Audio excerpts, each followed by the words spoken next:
Well, that is the glorious behind the scenes of how podcasting is made. Kia ora koutou and welcome to the 2026 Tarawera Ultra Trail by UTMB. I'm Matt Rayment. And I'm Ellie Pottinger. And welcome to the Dirt Church Radio Elite Q&A. This year we've had to switch things up a bit due to the weather. So we're going to be speaking with a selection of the leading ranked athletes from the 102, 100 miler and 50k distances. And it is, last year we did speed dating and I heard universally that, I know, look at your face, she just went, no, we're not doing it again, but we're going to be ripping through it.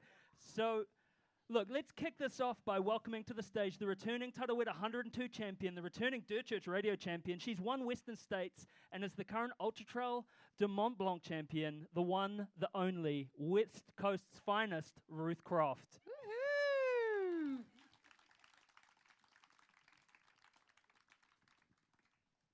When you say like that, it sounds like quite a lot of stuff. It's quite a lot, yeah.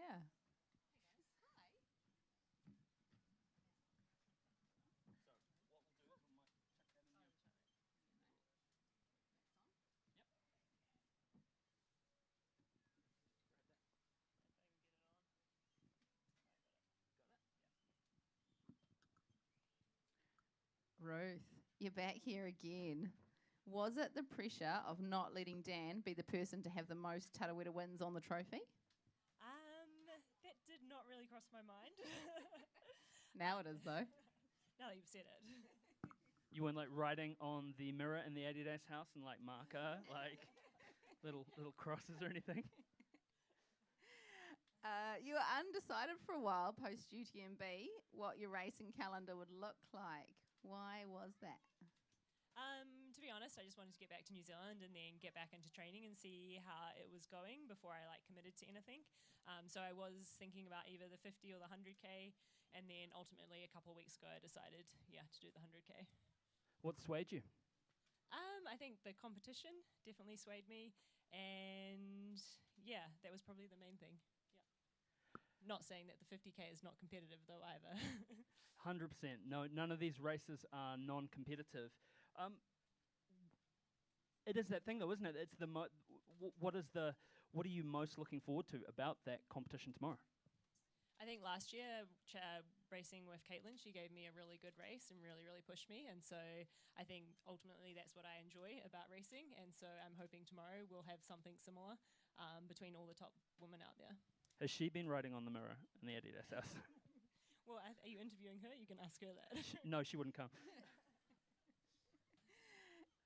So after this, I know that eyes are on the prize at the moment, but afterwards, have you firmed up your calendar for the rest of the year? No, I haven't. I'm not the most decisive, considering I only decided to do the 100k a couple of weeks ago. I want to see how Tarawera will go, and to be honest, if I had the option of getting a golden ticket, then I would probably not take the golden ticket. I'm looking at possibly doing UTMB again, but then what happens in between, I still have not decided. Do you find that making decisions closer to events, is that freeing or does that add more pressure? Just a lot can happen, and so I'm not one to kind of plan out my year in concrete, because you look at last year where Transvolcania didn't go well, and so then I had to pivot after that, and so I like to have a bit of freedom and not have plans set in stone. But also I'm really indecisive. You can ask Martin about that, so it's kind of how I roll. Speaking of Martin, and speaking of Lake Hāwea, how has the training been back in Aotearoa? Yeah, coming back to New Zealand's for me it's the most important time of the year. Where I feel is super grounded. There is a bit more flexibility in my training structure to go and do some pack rafting, tramping, that sort of thing. But to be honest, the weather this summer hasn't been ideal and given me too many weather windows, so I don't feel like I've done a ton of that. But I think just that time in New Zealand is just where I kind of fill up my tank and get ready for the season ahead. And getting ready for Tarawera, you headed out on the boat the other day, didn't you? Which must have been nice. It looked like a beautiful sunset. What do you love about this region? I love the bush, to be honest, because I was saying to Martin, we live down in Lake Hāwea and we don't for sure there's bush like that, but I don't run in it in my day-to-day, so it kind of reminds me a bit more of the West Coast. And so I think is quite unique. And when you talk to athletes that have come from Europe, I think that's the thing that they also find very unique. And yeah, I love the community here. And yeah, just getting to check in with those people each year.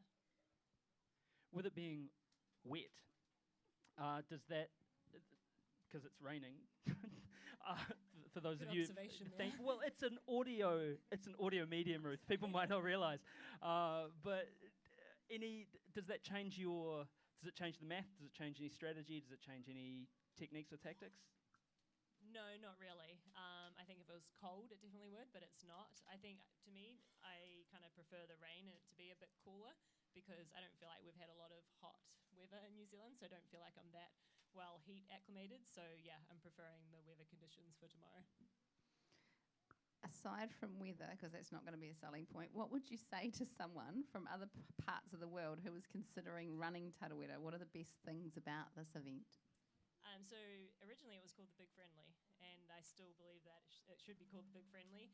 I think it's unique in, the people that run this event and the people like the volunteers and the people like yourselves just make the event what it is. And I think it's also, if you're just getting into trail running, it's a really good event.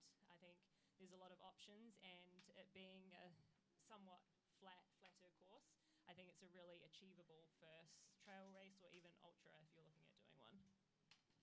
And for those, final question, for those people, because there will be a lot of people out there, maybe this is their first time in a trail race, maybe this is their first ultra marathon, maybe this is their first time running in a race in wet conditions. What would you say as someone who's very experienced, that's putting it mildly, in the sport, to to manage distress or manage expectations tomorrow? I think the first thing I've been told is start like a donkey and finish like a horse. I think that's the best piece of advice you can give someone new to trail running, because I think everyone always normally starts out way too fast. And then, I think running a trail race or an ultra is just about problem solving as you go and making sure that those problems don't become bigger problems in your head. You've got to just kind of learn to roll with them and just do your best that you can out there. So that would be my main tips. Look, Ruth, thank you for being so generous, as always, with your time and so insightful. We wish you the best for tomorrow, and I'm sure everyone out here wishes you the best for tomorrow. So, team, please put your hands together. Massive round of applause for Ruth Croft.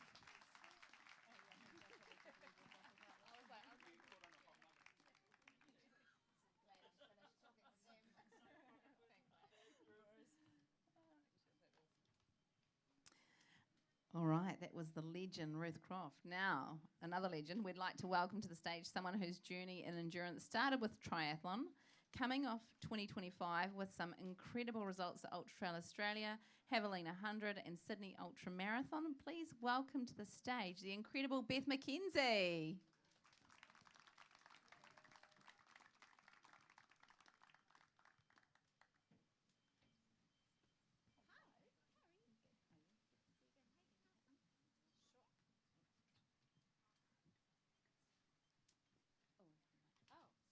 I know, 2 mics.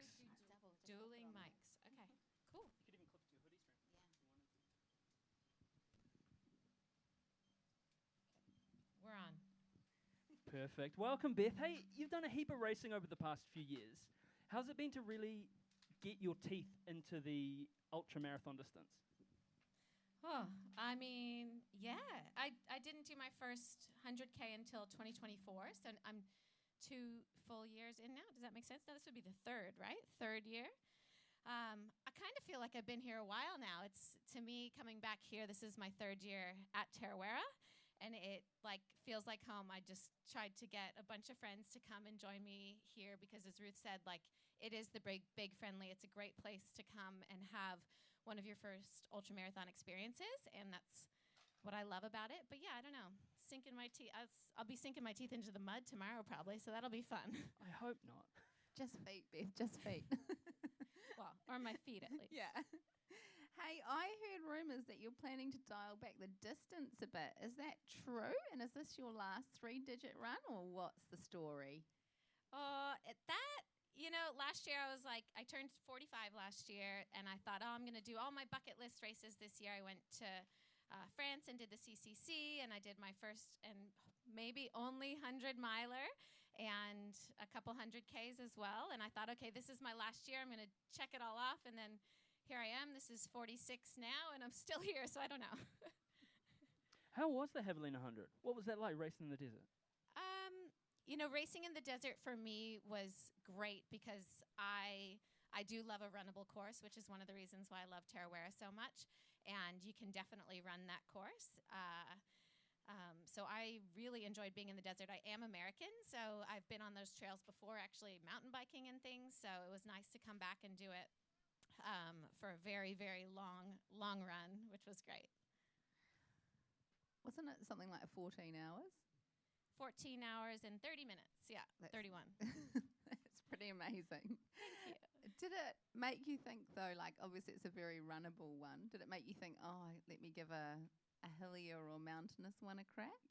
Wow. Well, I did the CCC, as I said, mountainous, in August, and that took me about the same amount of time. So I feel like, I don't know, it'd take me a long time to do a mountainous 100-miler. I love the mountains. The mountains don't love me as much yet. Like, it's not where my strengths are, and I wish that was my strength. I would love to go and do the full UTMB, but I know that would would require a lot of tools in my tool belt that I don't quite have yet, living on the flatlands in Noosa. So, what are you hoping for tomorrow? Oh, tomorrow, this race for me is really about having a great time out there.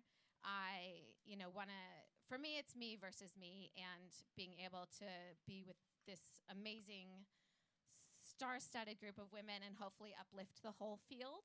I would love to be running with the front women as long as I can and really just trying to get the most out of all of us. And for me, a great day would be, a top 5 or a podium, but it's just going to be versus myself and of course everybody else out there. But I don't know. I don't see. I would love to be on the podium again, but I think that's going to be even harder this year. Hey, you've spoken beautifully in the past about your engagement with the sport as a parent. For all the mums out there who are going to be towing the line for their first trail race tomorrow or Sunday, what's one piece of wisdom that you could share on how to enjoy their day?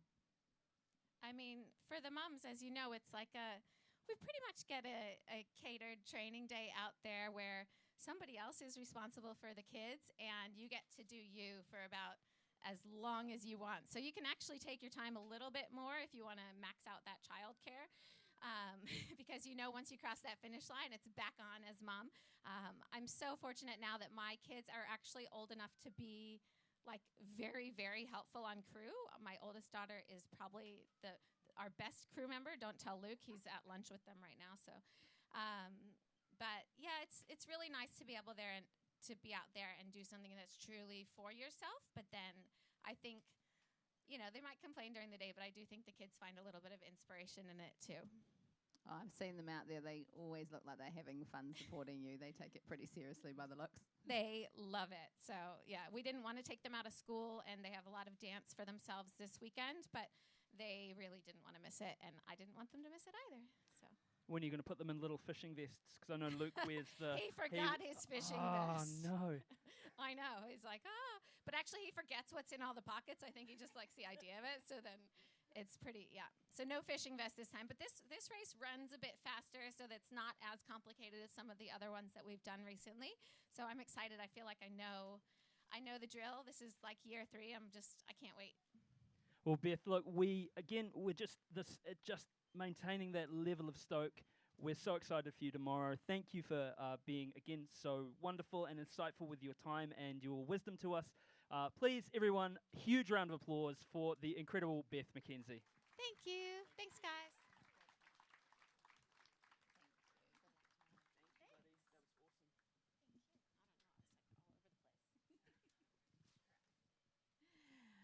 And the hits just keep on coming. Next to the stage, we'd like to welcome the current and 3-time champion of the 102K distance, the 7-time Kepler Challenge champion, the Whakatane kid, the one and only Dan Jones.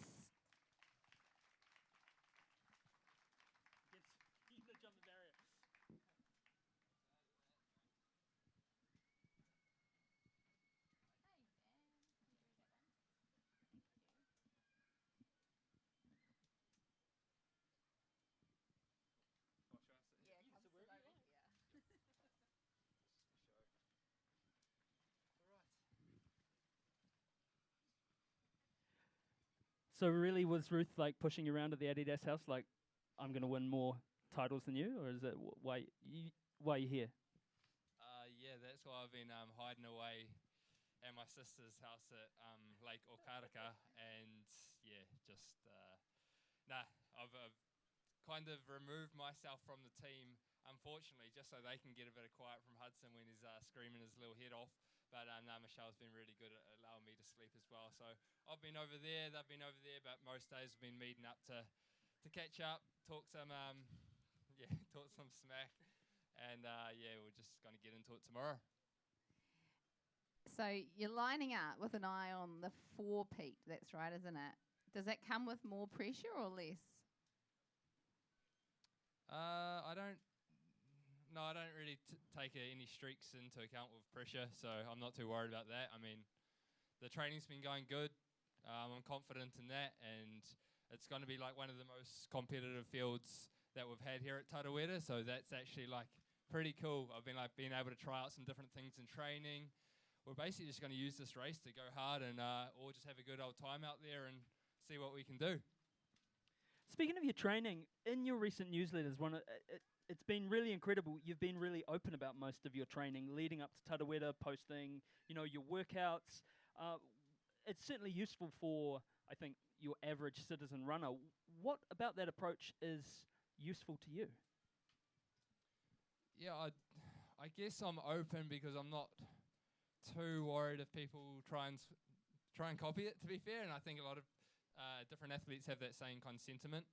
It's more so what works for yourself. So I put it out there for people to get some knowledge about what I'm doing, to show that I'm not just rocking up and having a good race for the just because you can. I don't think anyone thinks that. Oh, really? Okay, no. A lot of hard work does go into it. It's not just a flex either. It's more so just to show, I don't know, I guess my perspective on the training and what I want to work, and maybe it works, maybe it doesn't, but yeah, I think it will.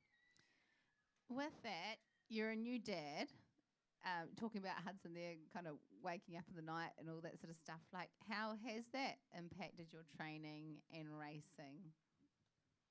No, I've been very lucky to have Michelle, who's we're currently sleeping in different rooms, so I can get a good night's sleep, get that recovery in, which is, I know we talk about that, having that importance in training, but then also, obviously in life, having that person or that network that can help you also, get you to race day in the best shape as possible and still, have good times with the family, which as a runner I can do. Once I've finished my runs during the day, I get home and get to play with Hudson and just be there as well during the day, which a lot of people can't. So, it's give and take a little bit, I'd say.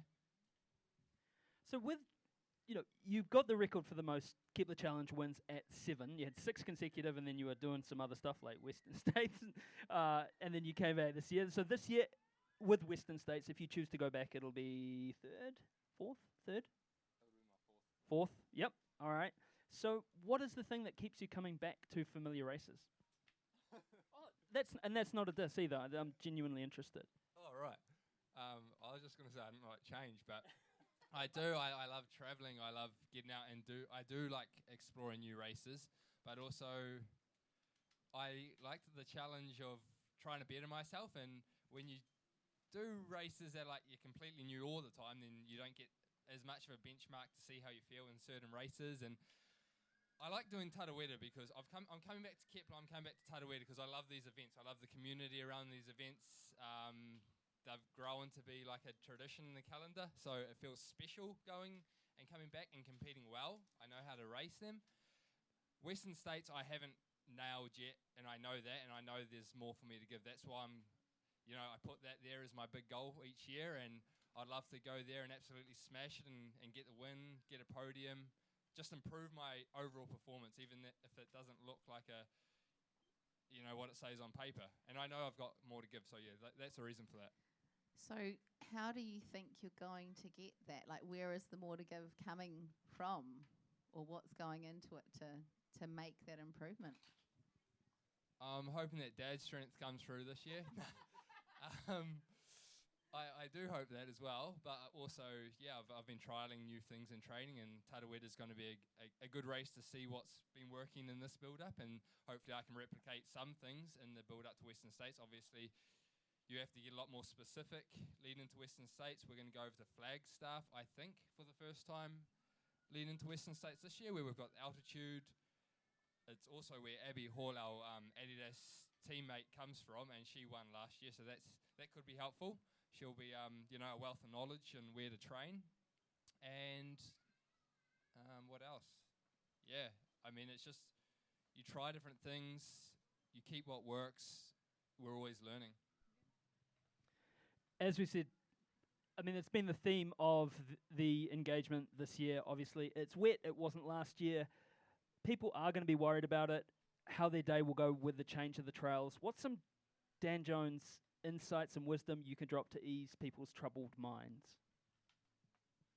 Yeah, if you're doing the 100 and 2K, I'd like to think most of the forestry section won't change too much because of the weather, so I wouldn't get too carried away on that sense. Like, if you just start comfortably and work your way through it, if you're worried about it, then, you're going to get to Okataina, and that's probably where you're going to get, it might be a bit slippery on that uphill and some of those trails from then on out, but by that stage, you're over half the race done. So, hey, you got that to, contend with. You're going to be tired anyway.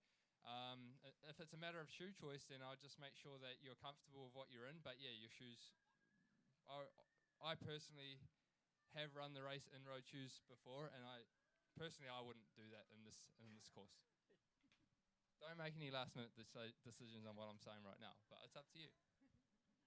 Look, Dan, I mean, just a lot of gratitude from us. It's awesome getting to sit down year after year with you, and you always you put up with our questions and answer them beautifully. And we're stoked for you tomorrow. And good luck. And everyone, please give it up for the champion, Dan Jones.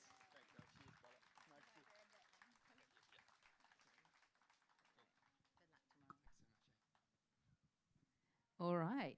Next up, we'd like to welcome to the stage, all the way from Sweden, a person who's got his eyes on the prize in the 102 with a string of super impressive results, including a 6th place finish at the World Mountain and Trail Running Long Course World Champs this year, Peter Engdahl.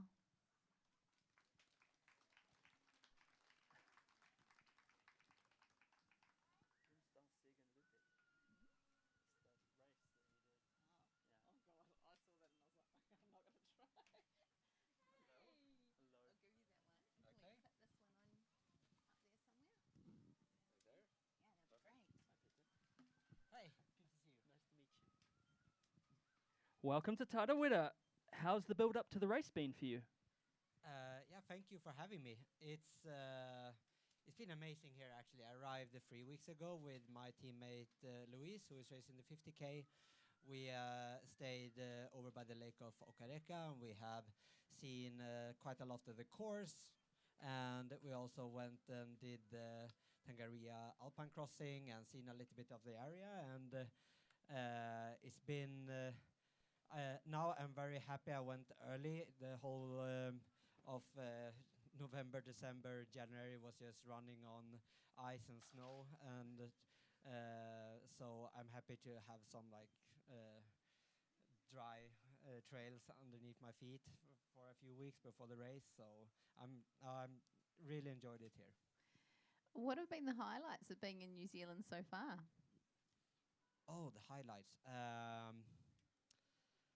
I don't know, running on the trails here when I've been checking out the course, and just the noise of all the birds and all the wildlife here has been something we definitely don't have at home, being so close to nature and to this wildlife has been something I think I will remember from this trip for sure. And also when you run around here in Rotorua, seeing all the people who is either on the mountain bikes or running or hiking, it feels like a great place for the outdoors, and people who is love to be in nature. So it's been such an enjoyable trip, and definitely want to come back. Looking at your results over the last 2 years, one thing that stands out, apart from the amazingly fast times you run them in, is the vert. Now, there was a race that you did, and I've had to spell this out phonetically, so I do apologize. It's Romsdal Sig in Lurpet. Is that right? Romsdal-Eggenløpet. Thank you. At 970 meters for 8 kilometers, which is no joke. How do you think your mountain legs will transition to a relatively flatter course? Yeah, like you say, the terrain we have at home is nothing like this. Ours is just all wet, all steep, all rocky. It's complete opposite. But I have spent a lot of time on more runnable terrain, doing some sessions on the flat. So I hope I have adapted my legs to this type of running. But I do prefer more mountainous races, like the races home in Norway or in the Alps, and that I think is my strongest suits. But I've come from a track and field background when I was younger, and I always loved to race fast and run hard. So I try to get better at these type of races, and I did races like Western States in 2024, and something I'm looking to come back to at one point. So going here to Tarawera felt like a good training for that. You're here with several teammates. What's the best thing about racing your friends, and what's the most challenging thing? Well, we are so close in the Terex team, and I don't see them often as my competitor. I see them more that I'm racing with them rather than against them. And we train so much together, and when they have a good day, that makes me just as happy. So I don't see them as competitors that way. If we as a team win, then we all win, and that's pretty amazing. I've been part of a lot of different teams, whether it's been in running or cross-country skiing. It's never really been like that. It's always been competition, like between teammates. But this team is the first time I feel quite the opposite, and you don't. That's at least how I feel. So we are. So it's amazing to be that close in this group. That's an interesting mindset for somebody who's performing at the really pointy end of the sport to, I guess, not be coming across as really cutthroat competitive. So, so how do you get the most out of yourself performance-wise then? Well, I always try to perform as best as possible, and I'm really, really competitive. I hate to lose. It's the worst thing. But I always try to compete as well as possible, and I wouldn't. And I race to the finish line, and that's the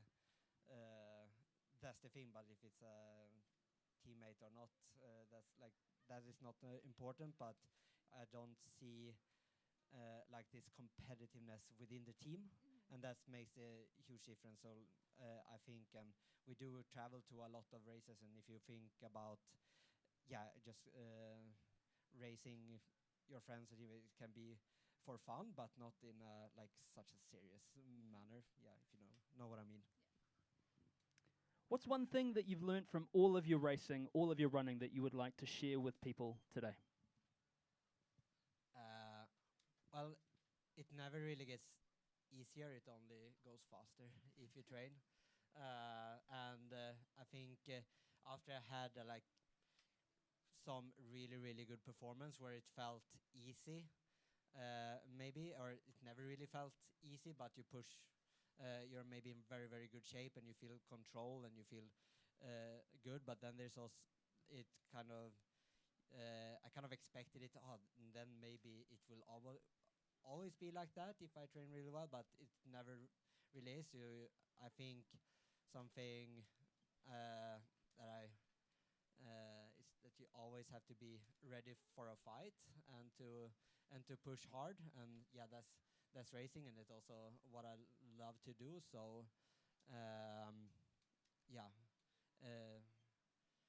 that's something I try to like be more aware of, and not like expecting it to be easy, just expect it to be hard, and then it feels, I don't know, not easier when it gets harder. You know, if I'm prepared for it to go into that mindset, then it feels easier.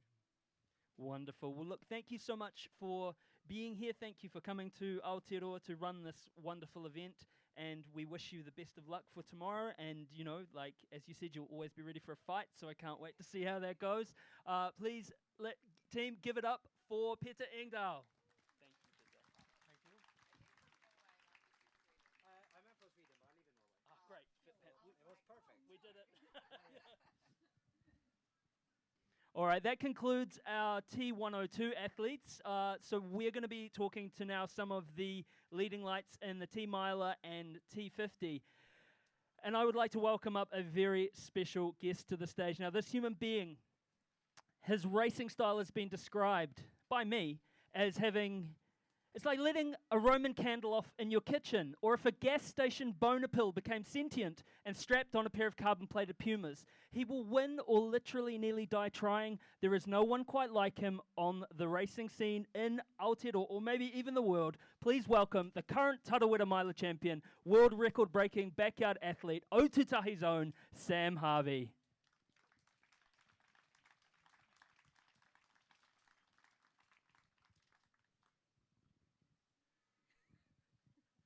I wondered if he was going to jump the fence.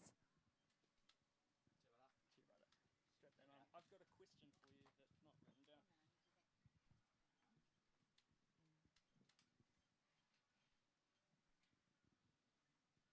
It's good to see you. It's good to see you.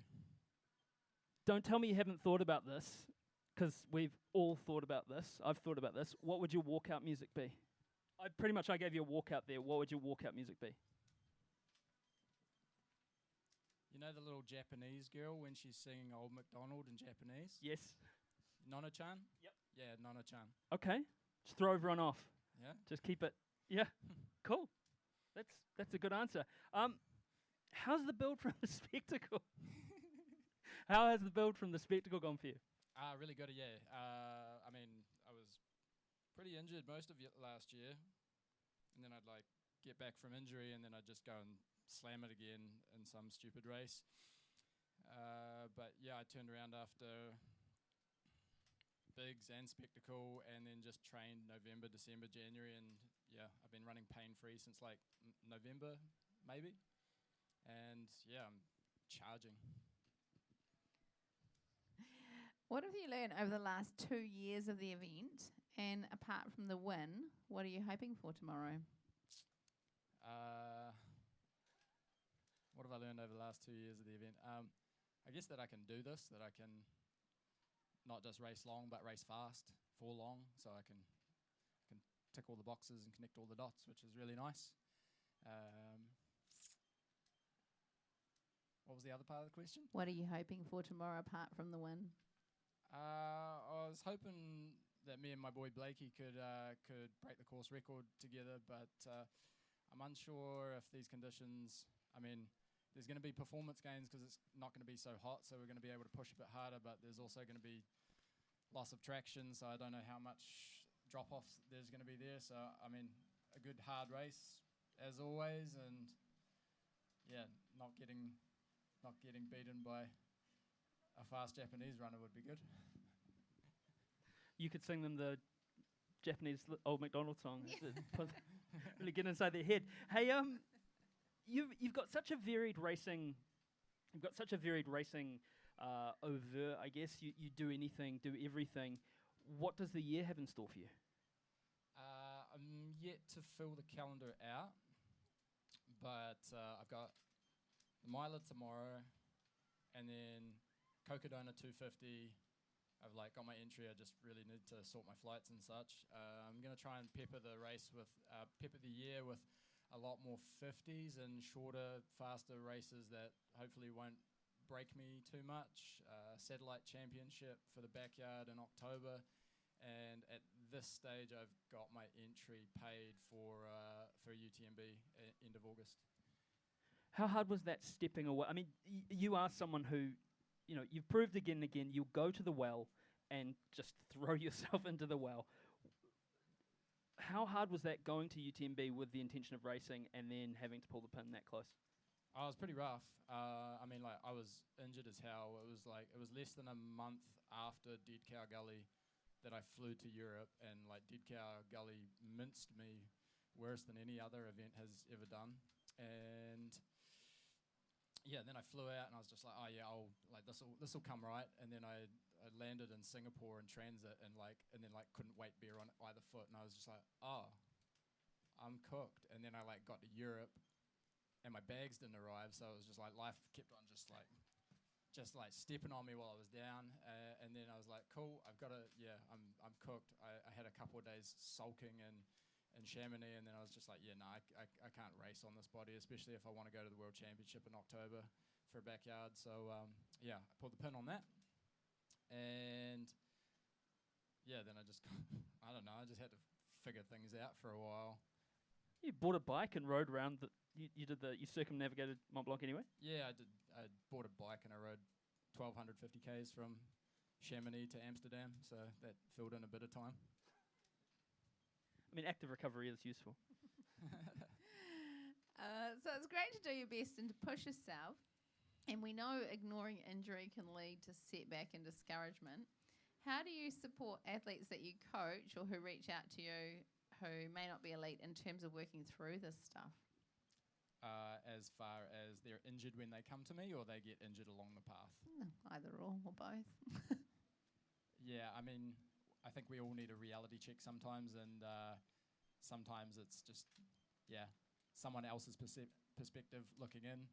It's just a voice to bounce things off, and maybe you're thinking one thing in your head, and maybe I'll just course correct them a little bit and be like, well, I know you want to do this, and this, because we're all a little bit ADHD and we want to do all these races, but foundationally, this bit's broken.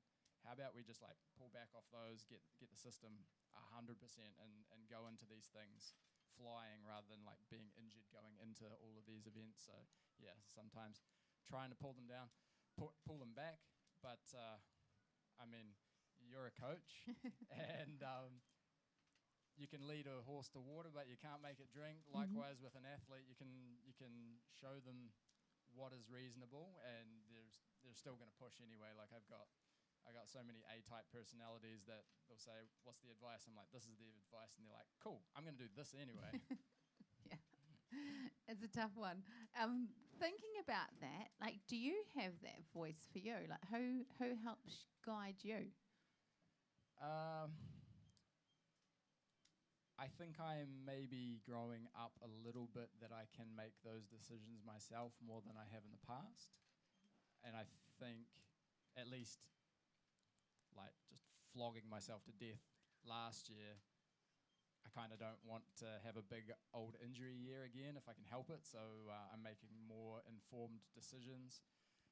Rather than using my physio and my sports doctor as an ambulance at the bottom of a cliff, I'm using them more proactively, which I did prior to this because I started to get a hip flexor issue. And I tore all of this off the bone at Tarawera last year. So I just wanted to make sure that we weren't going to do anything. And ultrasound, x-ray, sports doctor, physio, everybody's like, I think it's just soft tissue, so you can carry on. And but just being a little bit more proactive rather than reactive is kind of the course at the moment. And I guess that's one thing that we've probably all experienced in our running careers too, is that sometimes you just have to learn things the hard way. People will tell you one thing and you'll do the other, and you'll learn the hard way, and then it hopefully informs that future running. Oh, 100%. And some of those hard lessons you have to learn a second and a third time. And man, when you learn them again, after you thought you learned it the first time, it's a smack in the mouth, and it tastes so much worse on the concurring times. Oh, I thought I learned that other time, but no, I guess I'm stupid. I don't think you're stupid, Sam. I think we're all learning, right? And it's lovely to sit with you here and hear you speak like that, because that's not the Sam Harvey of 3 years ago, is it? You're like, no, don't be weak. I'll tear my hip off. Fine. I've got another one. Exactly. Yeah. All right. Well, look, brother, go well tomorrow. I'm so excited to see how you do. Please, everyone, give a massive round of applause for the mighty Sam Harvey. Thank you.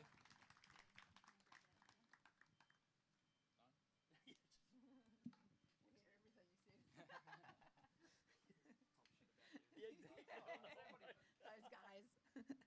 All right, next up, please welcome to the stage, coming to give it some stick in the miler tomorrow with some massive results under her belt and experience racing in New Zealand, Hannah McRae.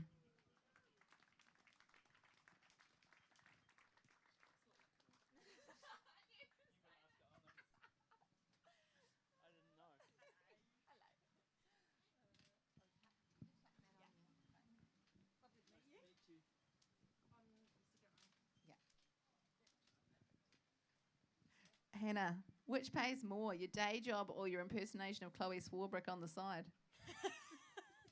I'll have to see if there's any money in that, because apparently the resemblance is quite good. I actually thought, I was like, there's Chloe Swarbrick's here. Like,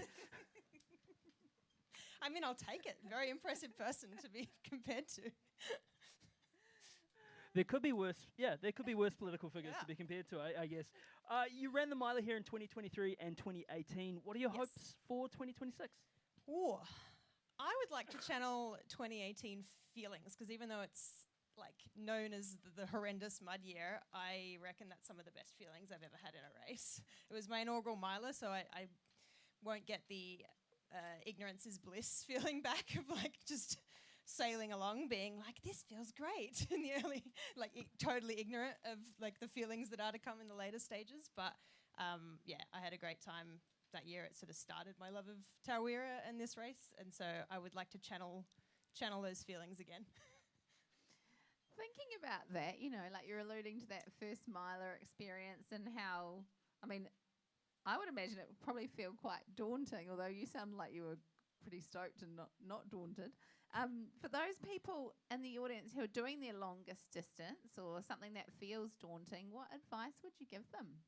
Oh, definitely just aid station to aid station. Because even now, like, not that I've done that many, I think this might be my 5th miler overall, it's still so daunting. Like, you're doing those runs in training that are, you know, whatever hours or kilometres, that's whatever ratio proportion might be, like a quarter or something of the total distance, and you're like, geez, I feel tired. And so you still got that in your head of like, how are we going to do the total distance? But it's just aid station to aid station, baby, break it down.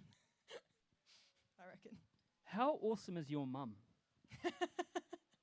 Very awesome. I'm really, really lucky. I've got both my mum and my mother-in-law here, and my father-in-law and my dad, and some other friends that have come down from, or come up from Wellington as well, who are also friends who I met at the inaugural 2018 miler in the race. So Will was racing, and his whole family and his mate, they all adopted me as assistant crew back then, and so I'm really lucky that I get to share this with lots of family and friends, and it makes it really special. And what is the rad thing about your mum from last year and this year? She's done the miler? Oh no. No? No. Oh dear. Yeah. No, my mum's not doing the miler. Mum, are you doing the miler? I was I was led wrong. I was told wrong. Sorry. So last year, yeah. Dave, my father-in-law's doing the 50K. Damn it. David's doing the 50K. Sorry. No, that's all right. Oh, that's funny. Mum looks not keen. How rad's your mum? It sounds really weird. Sounds really weird. I'm sorry. I was like, how rad's your mum? She is rad. Yeah. She is. Rad. Yeah. Absolutely. Yeah. Hey, you said you've got like just picked up random friends when you did it who have come through you. So that really, like, we call this race the Big Friendly, and that really kind of emphasises the point. But other than being the big friendly, what do you love about Tarawera? Why have you come back so many times?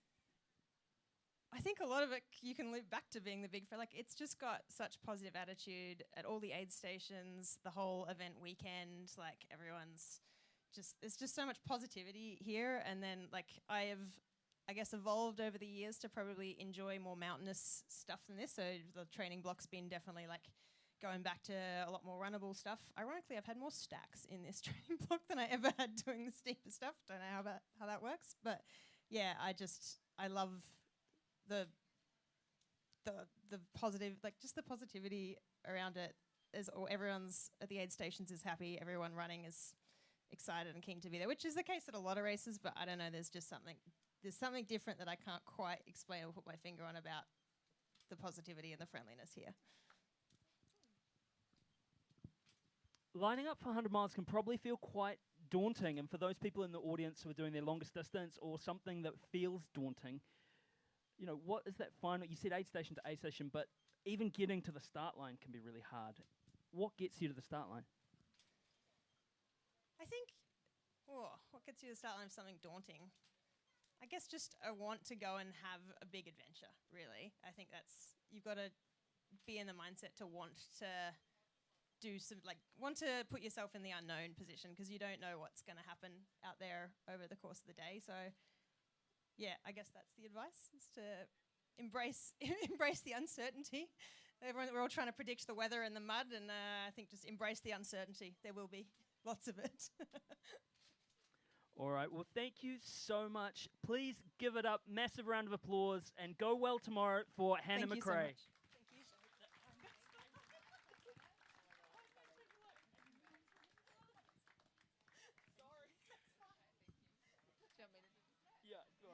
Up next is an athlete that began his trail career in high school at 2,900 metres and change in Summit County, Colorado. Now based in Portland, Oregon, he competes across track, road and trail and embodies the ethos of any surface, any distance. A sub 4-minute miler and multiple-time Team USA athlete. Please welcome to the stage Liam Myro.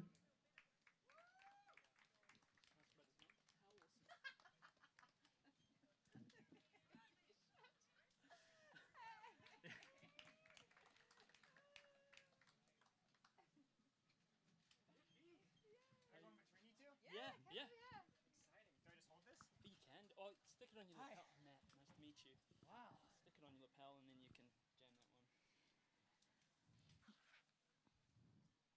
All right. Too much. Awesome. Let's go. Liam, in a recent Hi. Instagram post, I did click follow. All right. Thank you. You mentioned that Aotearoa has been a bucket list destination since you were a kid. Totally. What did you expect from New Zealand and how's it been so far? The expectations have been met for sure. The outdoor beauty, the ferns, just the jungle fever is amazing. We were able to go to Kerosene Creek yesterday. We saw the zoo. Sorry, we were able to go to Kerosene Creek yesterday and see the zoo during the barbecue at Paradise Valley. And yeah, we've had a great time this week. I'm here with my buddy AJ. We both live in Portland, Oregon, and yeah, just having a good old time. I'm excited for post-race festivities in this little area here. Apart from the rain, any similarities between Portland and here? Well, one of the reasons I chose this race way back in, I think it was like April when it opened for this year, I signed up right away because our Forest Park, which is just in my backyard, has very similar profile to the park we'll be running in. And at this time of year, I'm doing some faster running versus mountainous stuff, and I feel like that is it aligns well. When you say fast, you're actually kind of understating that, I think, because you're a sub 4-minute miler, a 1:06 half marathon. What are you doing here? Are you injured or something? No, far from it. I mean, 50K, you've got to be as healthy as they come. The trails just are more conducive to the lifestyle I want. I think, like, deep down, I'm still, like, I yearn for, like, that competitive feel of a mile race where it's, like, really acidic competition. But I think you can get that in the 50K, too. It comes in different waves, but yeah, I just channel it differently. You can still have a finishing kick. Many races have been won in 100 milers even. It's come down to the kick. So you still have to be fast to win an ultra race, but you also have to be very strong. And so I'm still working my way up to that strength. I tell you what, I wouldn't want to be near you if it was near the finish line and No, we're relying on a kick at the end. So there's some racing advice for people who are running against you tomorrow. Yeah, no, don't sit and kick tomorrow. No. We had the good fortune in December to speak to Santana at a race, and he's a New Zealand Olympian, also has run sub 4-minute mile. And he was talking about how in that distance, there's literally no time for either hesitation or thought. And it has to be so it's reps, and like you said, it's that acidic competition. How do you adapt your mindset to running along? Because there's a lot of time, comparatively, there's a lot of time for thought, there's a lot of time for doubt, there's a lot of time for what ifs. How did you manage the switch in mindset? Yeah, well, it's a lot less stressful. Like, you can stop and, like, if you wanted to, you can, like, take selfies during the race. Like, you can fall, you can have thoughts about what you want to have for dinner tomorrow night, and that's all beautiful. But it's been, like, I've been on the trails now for 3 years, like, primarily committed to progressing on the trails, and sitting with your thoughts for multiple hours is a different experience, and I guess I practice that just through the holistic embodiment of a trail running athlete. So I feel like everything I'm doing, whether I'm running or I'm recovering, eating, like it's all kind of this therapeutic build that, complements the race, and how I act at any time is kind of how I act in the race.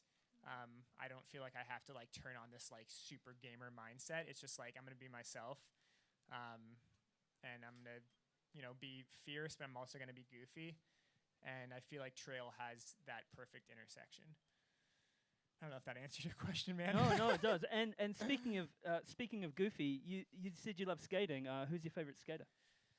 Wow, my favorite skater from back in the day is Rick McCrank. Okay. He skated for Girl Skateboards. Known for his big ollies and 180s off like massive stair sets. Very clean skater, just fearless, and yeah, I try and embody that as a runner. Now that we're best friends, mine is Fred Smith from back in the day, skated for Alva back in the right in the 70s and 80s, and Brian Anderson, just super aggressive. Sick. Just, yeah. We'll have to find a clear and dry spot to play a game of skate after the race tomorrow. I think you'd beat me. As in a run, can you do a kickflip? I can kickflip, yeah. No further questions. No. Hey, what do you think that the cross country and track world and road world could learn from the trail running world, and also vice versa? What could we as triathletes learn from the track and the road world?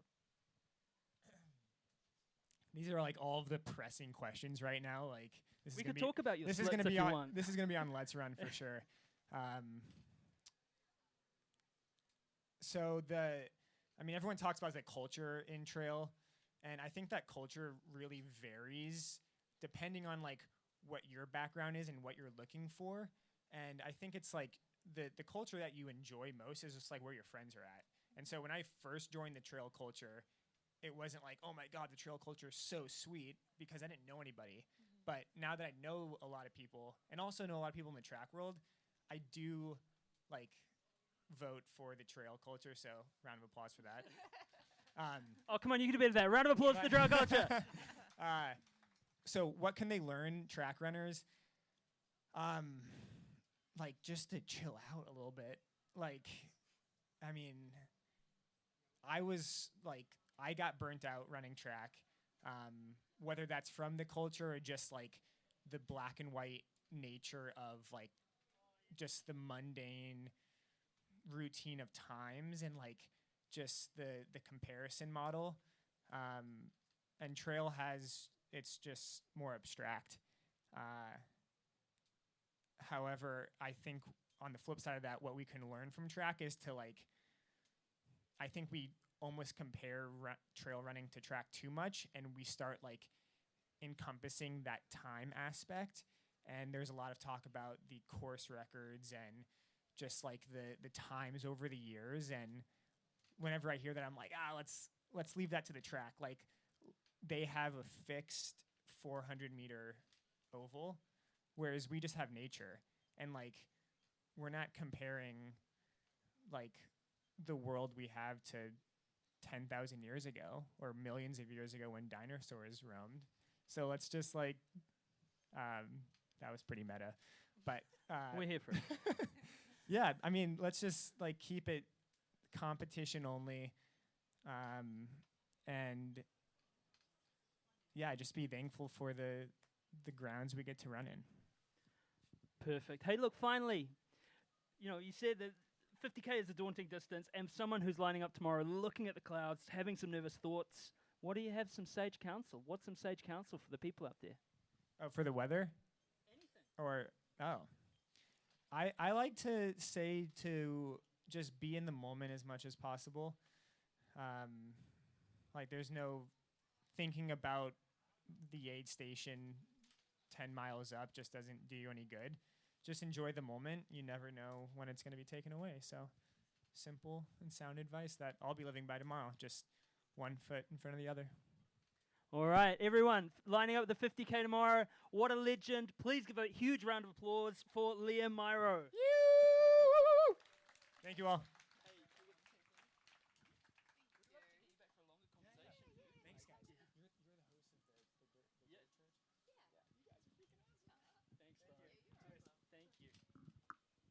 All right, all the way from Zimbabwe via Idaho.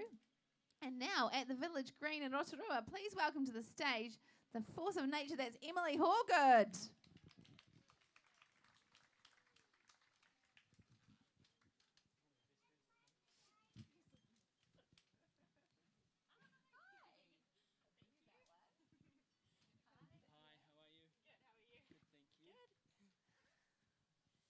Emily, you've arrived in New Zealand from the US. What did your Kiwi teammates tell you are must-dos while you're here? Ooh, I mean, they wanted me to stay longer for sure. There's so many things. Yeah, I've been here before, and I went to the South Islands. This is my first time on the North Island. I love it. I feel like there's so much more to explore. Yeah, there wasn't any like must-dos, but it's been fun to like find out about all the plants and all the cool things and hear the Maori language and all of that. What's your favorite plant you've seen so far? Yeah, I would not remember any name ever. The pretty ones. Yeah. It's a bit different from ferns. Zimbabwe. We don't have huge animals. We've got plants and birds. So, yeah. It doesn't matter. They're beautiful. What have you heard about Tarawera, and what are you looking forward to tomorrow? Yeah, that's such a great question. I mean, kind of like what Liam was saying, like the community out here, obviously, I've heard so much about the amazing people and just the aid station and the vibe, and I've managed to meet some and been with the volunteers, and I can't wait to experience that tomorrow. And yeah, every year, every race with friends from all around the world. It's really cool to kind of be together and get to race together and, yeah, explore a new place. When you grew up in Beatrice, Zimbabwe, you ran barefoot, and I heard that it wasn't until you got to sort of Idaho that running in shoes really became a thing. Were you also surprised when you got to the States and went, hey, people have monetized this? Like, was it a massive culture shock? I mean, you know, people grew up and ran in shoes back in Zimbabwe too, but going to the States was a culture shock, but for different reasons. I actually had to start wearing shoes because my coach told me that I couldn't run to the track. We had to run like a mile to the track, and it was all going to be on the road. And he was like, that doesn't really make sense to run barefoot and, you know, all the gloss and all the things and whatever. It was definitely a shock to my body. I got shin splints right away when I first put shoes on. Yeah, we're naturally supposed to run barefoot. What's one part of Africa that you take with you wherever you go? I mean, home for sure. Yeah, Zimbabwe is such a special place. The lady who checked me in has been, so that was really exciting to get to share a little bit of home there and kind of hear what she loved about it. Yeah, I mean, obviously having my family there and grew up on a farm and kind of had that freedom in that space. And again, the people are amazing. The animals are really cool. Great fishing. All the things.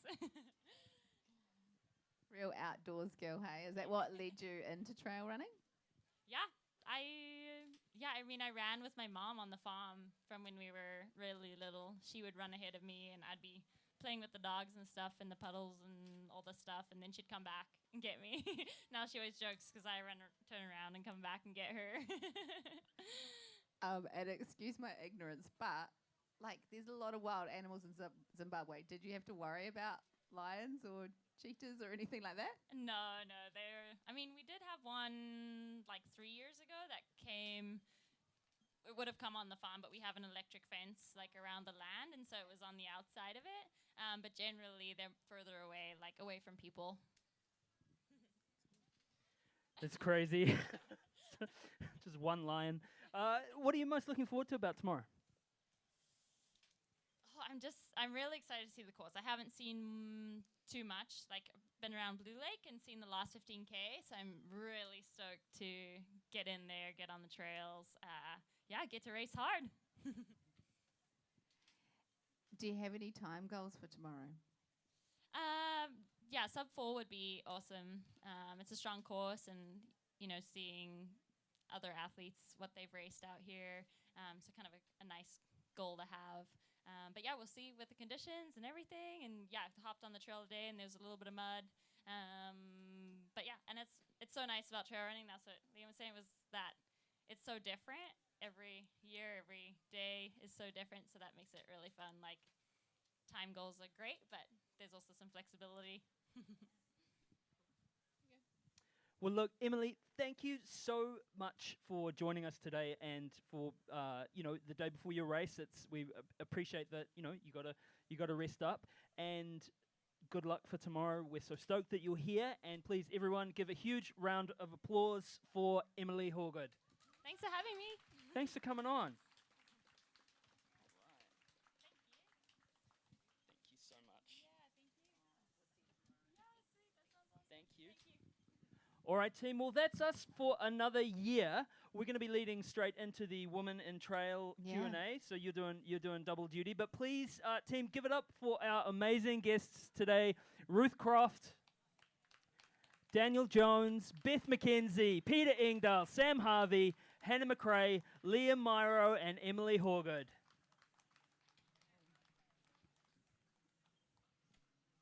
Above all else, enjoy tomorrow. Runners, be cool to the team, the volunteers, and above all, your crew. They are doing hard yards too. So stay safe, be awesome, and we'll see you at the start lines tomorrow. Mā te wā.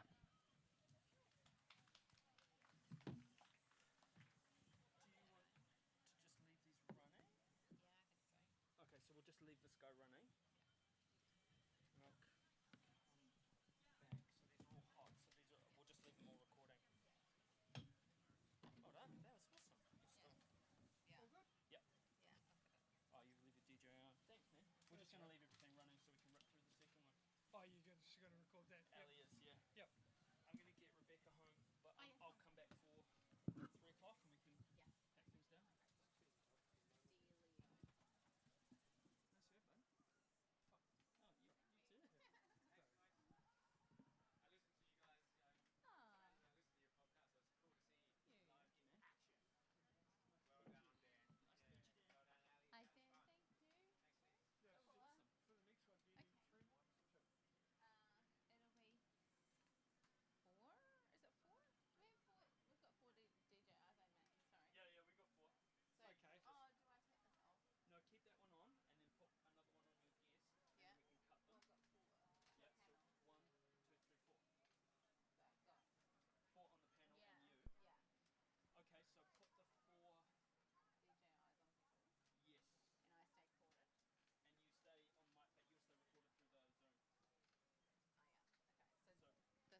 All right. That brings us now to the Women in Trail panel. So I would like to bring to the stage Jessie Speedy, Lydia O'Donnell, Jen Wong, and Paula Griffin.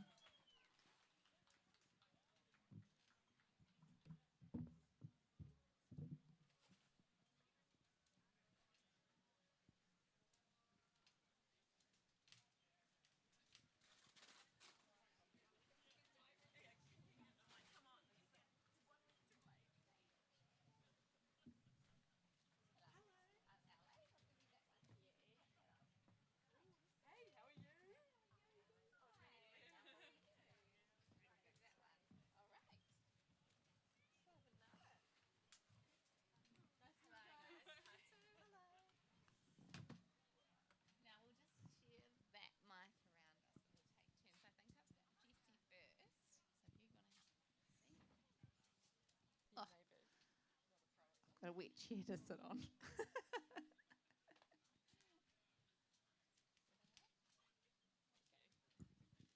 Okay.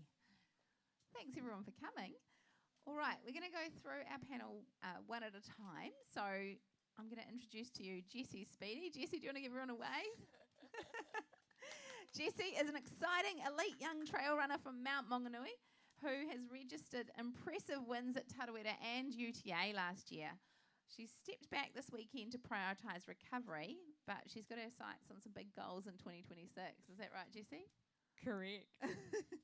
Bit of FOMO for this weekend, though. Oh, but the right decision. At least you're here. Yeah. At least you're here. Yeah. So you've had a really rapid rise in trail running. I remember a couple of years ago seeing you at a finish line and you were just like, oh, I've just been out for a training run. I was just training run and I'm on the podium. And it seems to have just continued that way, that I keep seeing you podiuming these races. And you've had some really big wins. What initially attracted you to the trails after a background in track and road?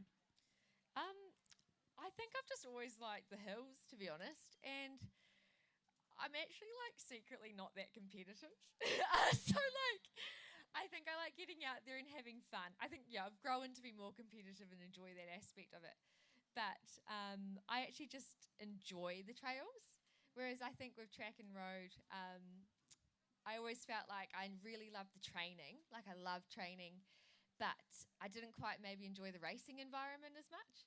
Whereas on the trails, I'm just frothing it. Like, I love it. Like, I'm like, this is so fun. And I think, like, I didn't expect, any of those things to happen. Like, obviously it's awesome, but wasn't the reason why I was making the switch. I think the switch was more, I'm a recreational runner now, prioritizing obviously career and things at the time. And I was like, I can still run on the side, but I may as well enjoy it. So that's probably what driven me there. And now, yeah, I guess just going with it and riding the trail wave. And it is clear your passion for it whenever I see you here. Elite sport requires both drive and self-awareness. How do you see recovery and care as part of performing at your best as a woman in endurance sport? Yeah, so I think that one for me right now is pretty topical. So unfortunately, I'm not competing this weekend just because I'm iron deficient. Found out last week, anemic. So I think it's probably off the back of a really massive year. And obviously it's awesome because it's treatable, but at the top of my mind, it's like, well, need to prioritise that recovery time and a racing schedule as well. Like, I think I love to do everything and things, but learning that, last year I was basically racing the whole year and prioritising time for, that recovery. And I feel like I'm a person who just loves doing things all the time, like even when I'm not running, like doing stuff at home or like work or like da-da-da-da. But it's actually like, like if I want to do well, I actually just need to sit down or like do stuff like that. So, it's a really big one for me. And I just want longevity in the sport too. And it's tough, right, when you've got these existing commitments to make that call. Like, yeah, like I'm not gonna lie. The last like week and a bit, when I found out, I was like, to Mum, I was like, no, I'm just gonna race. She's like, you can't race. She's like, you can barely do like, you're normally so energetic. So So yeah, I guess having a good support team around you, but also I think getting that different perspective from coaches and everyone, and realizing there's always races on, and being available is actually the key. So by taking a step back now is going to mean I can pursue my goals later in the year. You've raced on some big international stages already. What excites you most about continuing to grow and evolve in the sport over the coming years? Yeah, I guess last year was a pretty surreal year for me. Never viewed myself as more of a recreational runner. So I think I literally, because I came off a 2-year kind of hiatus, torn plantar fascia. So I guess it was, I like to call it the year of the YOLO. So I just got out there and took every opportunity, cold emailed race organisers in Europe, was like, yep, I'm a little Kiwi girl, and I'd just like to start on the start line. So I did it, and they were like, yeah, like, come do it. They were super inviting and stuff, so I guess I just did it, and then realised, oh, I'm actually not last. This is great. So I guess just built confidence across that season, and then, yeah, towards the end, I feel like J-Speed's competitive side is getting, stronger. Yeah. I followed along on Instagram, and there was also a lot of food in there. So tell us about your love of food. Oh, yeah. So at each destination, I love to, look at the local cuisine, because I'm a massive foodie, and prioritise that. So, had some pretty good food moments, although New Zealand coffee, top notch. I'm sorry. I spent a lot of time in Italy. The espresso just didn't quite cut it. Really? Yeah. Goodness me. They don't know what a flat white is, you see. I'm a flat white gal. Okay. But no, just kidding. But the produce, everything was pretty amazing. Yeah, gelato is probably one of my favourite foods. So, yeah. I'm with you on that one. For those watching on who might need to adjust their own race plans or expectations, what advice would you give about trusting the bigger picture when a training block or a race or a season doesn't go to plan? Yes. Obviously, it's what I'm doing right now. And I think it is, I'm a big believer, sounds a bit corny, that everything does happen for a reason. No, but truth, in a non-too spiritual, but I think everything does happen for a reason, and if you can lean into, prioritising that recovery and health, it is going to pay off in the long term. So I think it's about, obviously, cliche, trusting the process. I think getting a good support system around you is key in these times. Like in the past, I probably would have more isolated myself in situations like this. But I've actually learned I thrive, with people and get energy. And if I can't run, I'm going to be here, But yeah, my mum and brother during the T21 tomorrow. So I'm the biggest cheerleader out there for them. They're always cheerleader for me. So, yeah. Oh, look forward to seeing that cheerleader energy. But I think that is some really wise words, Jessie, and I'm sure that we will see you in the sport for a long time to come. So thank you, Jessie. It's been a real pleasure hearing what you've got to say. Thank you. So I'm going to introduce to you now Lydia. So Lydia is a high-performance athlete. She's a renowned coach. She's got a really good support group. And she's a co-founder of FEMI. With more than 20 years at the elite level, she's now embracing trail running while championing inclusive communities for women in the sport. Lydia, you've achieved a lot across track and road. What excites you most about this new chapter on the trails? Kia ora, everybody. It's great to be here, and thank you so much for having me up here to speak. And yeah, shout out to my crew. Love you guys. I think coming from the track and marathoning worlds, I grew up running track all through my teenage years and then started running marathons in my 20s. It's a really serious environment to put yourself in, and there's a lot of pressure that comes with that, particularly representing New Zealand and kind of definitely being on the track. There is so much pressure, there's so many eyes on you. It's all about times and splits and paces and really where you're coming and what teams you're making, and being able to now kind of step into what feels like to me a whole new sport. It just really strips back that pressure, and it gives me the opportunity to just come back to the sport that I love and a sport that's given me so much, and to be able to go into that and just kind of have no expectation, be amongst nature, be amongst the beautiful community and just enjoy it, I think is like what excites me the most. But particularly coming to Tarawera and being back home, I'm from Pottinger, and it's nice to kind of come back to my roots. I spent a lot of time out here in Rotorua training when I was a little girl. Let's say not training, I was just running with my parents, and to come here and to be able to be part of this event means a lot to me. You've recently shared that you've been diagnosed with POTS. Can you explain a little about your journey to diagnosis and what it's taught you about listening to your body as a female runner? Yeah, POTS is something that's very new to me, and it's something that I probably never expected to be facing as an athlete. I unfortunately went through COVID like many of us. Back in 2020, 2021, 22, I got COVID 4 times, and here comes the rain, so run if you need to. And I only found out I have POTS about 4 weeks ago, so I've spent the last few years really struggling with my running. I actually haven't really had a good race since about 2022, and I think I just made assumptions about my fitness level and where I was at in my journey, and thought maybe, I've been training at this level for 20 or so years now, maybe my body has just had enough. And I think for women in particular, there's just like not enough research and support for us in the women's health space, and so I really just kind of was told many things, that excuses for around why I was feeling particular ways. But a few weeks ago, I went to the doctor and did a pretty simple heart rate test and found out that I have POTS, which is, for a lot of people, they know it as long COVID, and it's an issue with your heart. And I think everything just kind of made sense to me in that moment.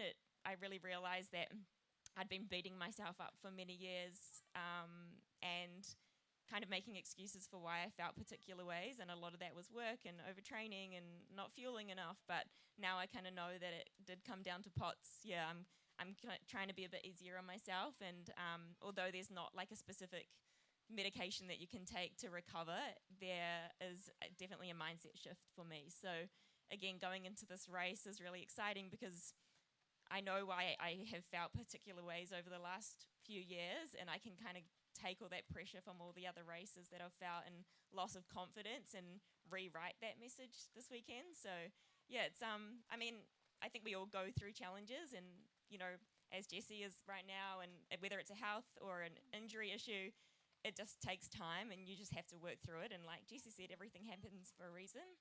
So to be able to take all the learnings of going through POTS and coming out the other side, I think is just going to help me as an athlete. Yeah, and I guess, like as a runner and coach, what have you learned about the importance of pushing your boundaries as a woman and doing hard things? Like, so, I mean, resting or kind of managing expectations around these sort of things is difficult, but also what does it mean to push boundaries and do hard things? Look, I am all for women doing hard things. I think it helps us so much, and I mean, shout out to Tarawera. I know that the split for this race is 50-50, which is like a massive feat, so congratulations to the race. To have 50% women lining up is just really exciting for our sport, because it never used to be like that. So it's really exciting to have so many women out there. But to see so many women like pushing their boundaries is just so inspiring. I think we've really grown up in a world where women have been told to kind of sit in the corner and don't speak, or like you're put in a box very much as a woman. And it's just so cool that now we're encouraging women to kind of push outside that box and go and do hard things and challenge yourself. And I'm so fortunate that I get to train with such an incredible group of women who are constantly pushing boundaries and doing hard things. Sometimes I have to try and tell them to rein it in. But it's like so inspiring to see women do that, because when you do hard things, you overcome barriers that you didn't know were possible, and then your confidence just grows so much through that. And for me, and the reason we built Femi was just to like show women that we can also do hard things, that running is hard, but like women are tougher. Yeah, and it goes back to that, if she can see it, she can be it. And I think that's a really important message that you're sharing about that visibility and sharing those achievements with everybody as well. For the women in the audience about to race tomorrow, many of whom may be balancing ambition with self-doubt, what would you want them to remember when things get tough out on the course? Because often there are tough moments when we do these long-distance events. I think firstly, just know that no matter what level you're running at, how fast you're running at, what pace you're running at, we're all feeling the same things. Like even at my level, we feel that self-doubt and you have to overcome that. So just move through those feelings. They are super normal. But then also instill that self-belief, like carrying that confidence and really leaning into that positive self-talk is so important when you're out there, particularly when you're going through those really challenging times of the race, which are inevitable. Like they are going to come, unfortunately, but fortunately you can move through them. And then I think last of all is just like lean on the community, particularly seeing other women push women out there, support each other. I love seeing like even the elites out there who are like backing each other and supporting each other. And I think that's another thing about the trail community. Like when you go to the roads, it's you against the competitors next to you. But when you turn up to a trail race, it really does feel like it's you against the trail. And it actually doesn't matter what the outcome of the results are. It's about you getting to that finish line. And so when you're battling out there and you're going through those hard times tomorrow, just think about maybe supporting the person next to you and give them some encouragement. It will distract you, but you'll also get that kind of positive energy back.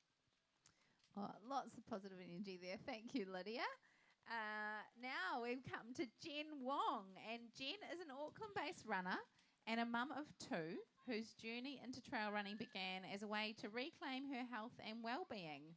So from walk runs to the Tarawera miler, her story is a reminder that no goal is too big to chase. Yes. Hi. Hi, Jen. Can I just say, I'm a mum of two in Auckland, and I'm sat on this stage with these absolute female weapons of endurance. So I just wanted to acknowledge that because, I'm just a bit starstruck, to be honest. So, Jen, your journey into trail running began at a really difficult point in your life, I believe. Can you take us back to that moment when you decided to step outside and go for that first run? Sure. So this happened about, 3 years ago. And it's actually taken me about this long to feel comfortable talking about mental health and my own mental well-being. It's been something that I've managed for my entire life to varying degrees of success. And about 3 years ago, I've got two young kids that are just over there with the little umbrellas on, looking cute in the rain. I was in a bit of a dark space, to be honest, and I just did not feel there was the support network or infrastructure to support females after they've had kids, trying to re-enter the workforce, balancing life, etc., and exacerbating pre-existing mental health conditions. So I've got an incredible husband who's also out there filming, and he actually he did the brave thing and sat me down and said, we need to do something. This can't go on. And he was right. So I went for a run. It was a walk. It was a slow walk. And I realised I needed help.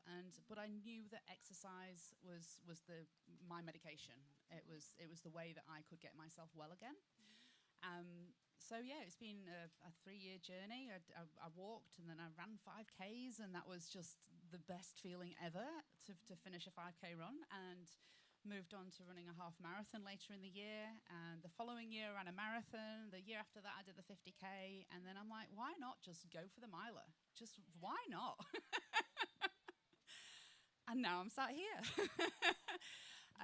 So it really has been a journey, not just of physical but of mental well-being, and it has really helped me become a better friend, a better mother, a better wife, daughter, all of that stuff, because I'm present and I'm engaged and I just enjoy life again. I think one thing that is coming to me is how it snowballs, right? Like it might start and it's something small, or it's, it feels little, but then that momentum starts to build and it gathers and it gathers. It gathers quickly. Yeah. And it was actually last year that I was here after the 50, and I'd gone home and I'd gone out for breakfast with the family, and I came down to the finish line at about 10 a.m. to watch the milers coming home, and I was my jaw was like, oh my gosh, I'm so impressed with this. Yeah. And my brother actually looked at me and said, you're doing the miler next year, aren't you? I'm like, no. Yes. It's a dangerous place to finish line, because you see everyone from all walks of Yeah. life, and that's really powerful because it makes it relatable and it makes it It does. potentially achievable. Yeah. Yeah.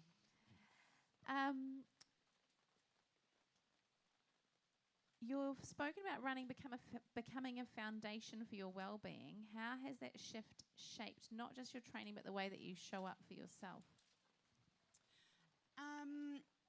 That's a really interesting question. I feel that it's my journey in running over the last 3 years has really taught me self-discipline.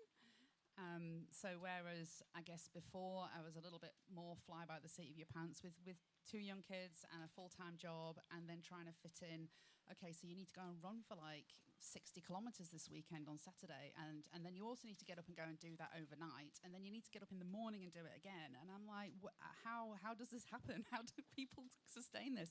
And for me, it was about being super organized, like literally counting, my day into 15-minute blocks. Like, this is how I'm going to get every single thing done in my day. Being disciplined, holding myself accountable, and not skipping a training run if I'm just feeling a bit tired. Or that's how I speak to myself. You're a bit tired. Put your trainers on. It's it's true though, right? So it's getting serious, right? It's a big investment. I mean, it's obviously you've got to pay to enter, but it's more that emotional investment. I've just dragged 4 other people down from Auckland, and they've taken time off work, and the kids are off school, and they've all come to support me, and it's super important that I do absolutely everything to make sure that if I DNF over the weekend, it's not because of something I've not done. I could wrap it on for ages. I think we all could.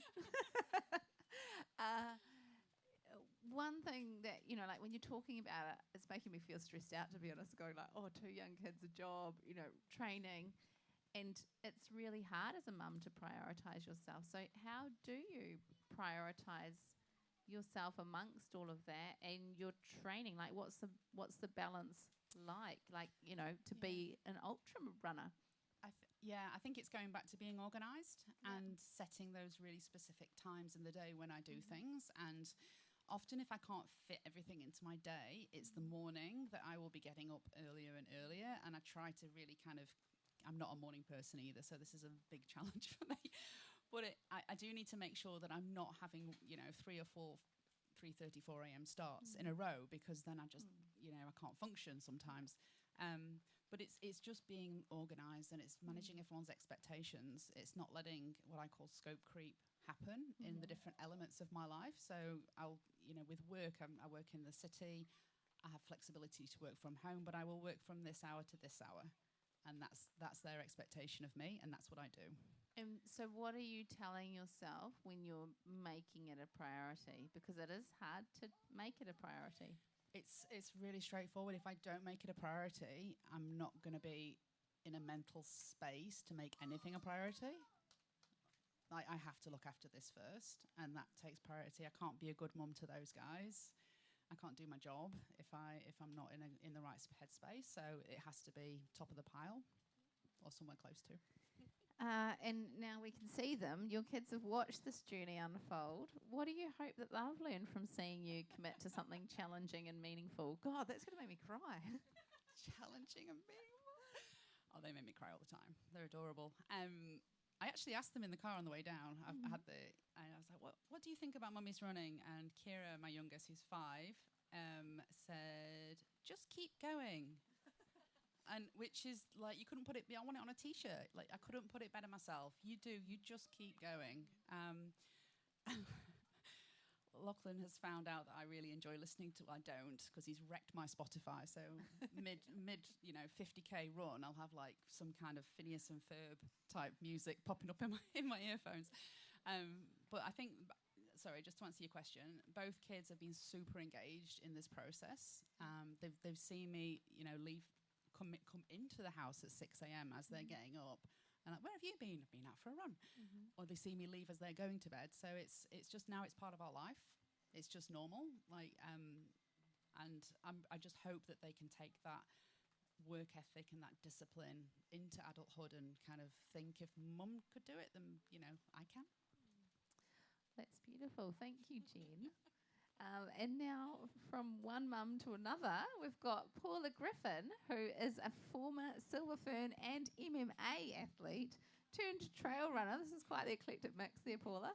And she's channeling her strength and passion for the outdoors into the Tarawera 50 this weekend, all while juggling motherhood and conservation work. I was going to say conversation work, but conservation work. Paula, you've lived multiple athletic lives, from Silver Fern to MMA to trail runner. What has this new chapter on the trails taught you that feels different from your past sporting experiences? Yeah, that's a really good question, because I often get people come up to me and say, oh, you're switching codes, oh, you'll be fine, you're an athlete. And unfortunately not. Not everything transfers over. Obviously, there's things like mental resilience and things like that, but the fundamental skills and the experience and the history, like history in running, I don't have long-term history in running, so that doesn't transfer over. Sorry, what was the question again? I've lost track already because I'm thinking about other things. Has this new chapter on the trails taught you that feels different from your past sporting experiences? Oh, yes. So obviously I've come from a background in team sports, and I'm really used to having coaches in my team telling me what to do. Even with MMA, it's a solo sport, but I have my coach there telling me what to do and giving me instant feedback. And with running, I feel like you spend a lot of time on your own, listening to your own thoughts. You have to be really in tune with your body and, find that balance of what are you thinking and what's right for you in that time. So I think that's been a really big shift for me, thinking what of my thoughts are true and what is not true, in terms of, do I have this injury? Am I tired? Have I not fueled enough? All those kind of things. So that's been probably the biggest shift, and really, like, you are your own coach. Like, you can have coaching outside of trail running who guide you, but on the trails you're out there by yourself and determining how you want to run, are you going to finish, and all those thought processes that I probably haven't had to do in other sports. Yeah, there's a lot of introspection and reflection, and holding a mirror up to yourself and your mind, which can be quite the insight. Absolutely. And I also want to touch on vulnerability. I feel like way more vulnerable in trail running, just because you are by yourself, and a lot more emotions come up because you are that mirror, and you have to ask yourself, where are you at? And it really humbles you, because you can only be at where you're at. And so that's, a really big learning for me. You've spoken about trail running bringing balance and space into your life as a mum. What surprised you most about how running in nature supports your well-being? I really love being in nature, and the biggest thing, which probably everyone can relate, is disconnecting from the world and disconnecting from your environment and your normal life. And I think we've got it a bit backwards. Like, we should be prioritizing that, just like what you were speaking about. That should be the priority, and everything else should come after. So I'm trying to intentionally spend more time disconnecting, and it is a bit hard with kids because you need to be present with your family life, but it is a balance. But if you don't make time for it, you'll suffer. And so especially as a mum, life has been it's been such a big transition that I'm the same. Like, I have to disconnect from the world, because I think my clearest thoughts when I'm out trail running, I can't hear my thoughts when I'm at home with family life. And my poor partner, Boyd, when I get home, I have all these brilliant ideas that I'm like, guess what, we should do this, and I think we should do that, and I think we should train here, and I learnt this about hill running, and I just come home with a lot of things. So my partner has to listen to that when I come home. So that means I'm doing well. I'm getting my clarity time, my me time, and it's very much needed.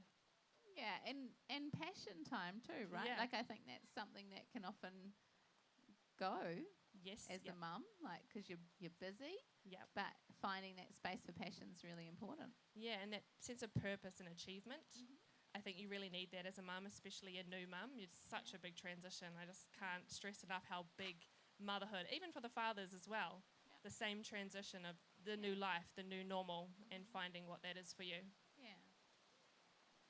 You're no stranger to doing hard things. How has challenging yourself in a completely new sport reminded you of your own strength? One of my Silver Fern coaches a long time ago said something to me that's always resonated with me, and that's be comfortable being uncomfortable.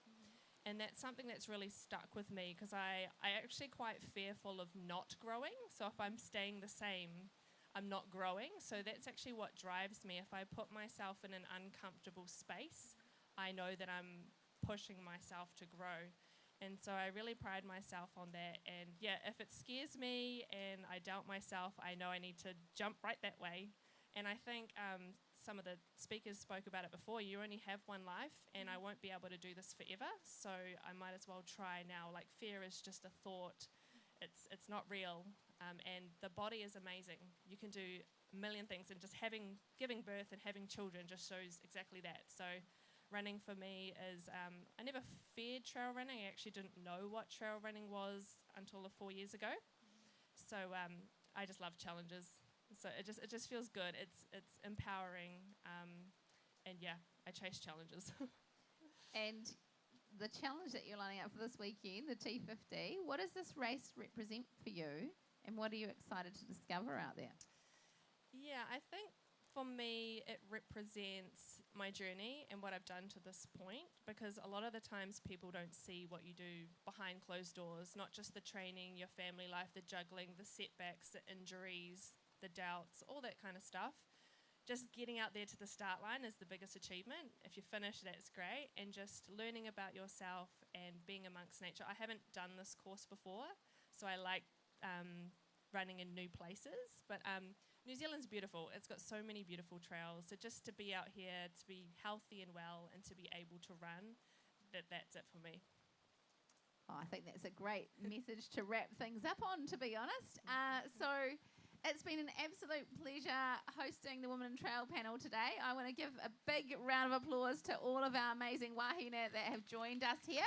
And thank you to our hardy spectators too. All the best for this weekend. Stay safe, have fun, support each other, and we'll look forward to sharing the weekend together. Thank you.